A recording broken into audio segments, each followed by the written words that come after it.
This is your Daily 10. Non-calculator video 12. Make sure you pause the video and attempt each question before you actually watch the solution. Here's your first question.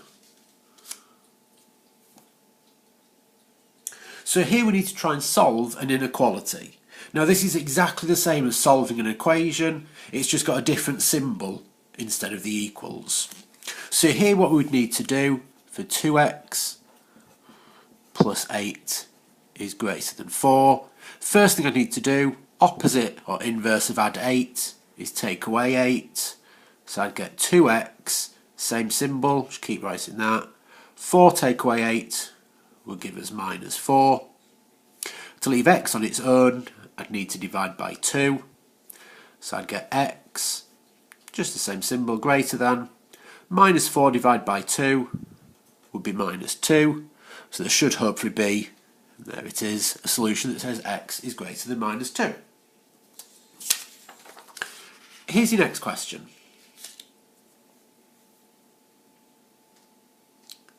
So for this question, it's just simply about rates and working out how much the air pressure is going down. So if it starts at 7.2 and we want to find out how long it'll take to go down to 4.8, the first thing we've got to do, and it's always a good idea to show full working, because in the pressure of the exam you can make little mistakes with this, it's quite easy to do. We need to work out the difference between 7.2 and 4.8, so in other words take them away. Well, 2 take away 8 can't do, so borrow one. Even if it means going back to primary school or year 7 methods, we've got to go for it. We've got to make sure we get every mark we can. 12 take away is 4, 6 take away 4 is 2. So it leaves me with 2.4. So if 0.2 is how much leaves every single hour, or say every single day, we want to find out how many it takes to get to 2.4. Well, at that point I need to try and do 2.4 divided by 0.2. It's quite difficult to divide by a decimal, so it's normally easier to change this, okay, into a whole number. So to do that, best way, times it by 10 to make 2. But if I'm going to do that, I've got to do the same to the other number. So 2.4 divided by 0.2 is just the same as 24 divided by 2, which would give us 12. So it would be 12 days. Make sure you're showing your working and actually working it out.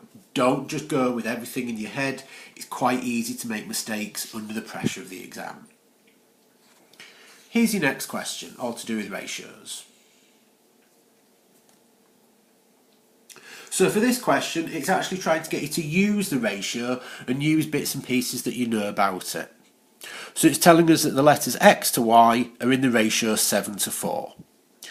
When you take the two letters x and y and add them together, it should equal 88. So clearly x isn't 7, y isn't 4, because they don't add together to make 88. There's a couple of ways of doing this, but if we go right back to basics, because this is something that the examiners in the who create the exams have actually said is quite a good skill to have. If we go back to basics and say that x to y is in the ratio 7 to 4. Well, 7 and 4 don't add together to make 88, so we know that's not the correct ratio. So let's just add the ratio on again. So 14 to 8. 14 add 8 is 22. No, not what we're looking for. If you keep going with this method and keep adding on 7 and 4 each time, we're going to keep working out and keep finding what number in the ratio or what part of the ratio we're going to need to get all the way up to 88. It does feel like it takes quite a bit of time to do this method. However, this is the basic principles of using ratios, so it does often help, especially with some of the questions later on in exams where it can get quite difficult. So we are getting quite close here. This would give us 77. So add on 7 again and add on 4 again. Well, here 56 and 32 They add together to make 88. So we've got that x is 56 and y is 32. Just be very careful, that's not what it wanted to find out in the question. What it wanted was x take away y. So x take away y would be 56, take away 32. Don't make a mistake at this point. That would give us 24. The final question in this video looks something like this. So again, there's a couple of ways of doing this question. I'm going to use a method using tree diagrams. I'll also quickly have a look at a method we could have done without using the tree diagram that some people will prefer because there's a lot less writing for it. So when we take out the first pen from the box, there's two possible things that could happen. We could either get a black pen or a red pen. Now the probability of picking black, because there are 8 black pens and 11 altogether, would be 8 over 11. The probability of getting red would be 3 out of 11. At that point, we would then pick a second pen. Again, black or red, so this would be what happened if we picked black first. If red was the first selection, again, there's still two possible things that could happen for the second pick, black and red. Now if we pick black in the first instance, we're not putting that pen back in. So now, for black on the second one, there would be 7 black pens left out of 10 altogether. If we pick black first time, there's still 3 red pens left, but only 10 pens altogether.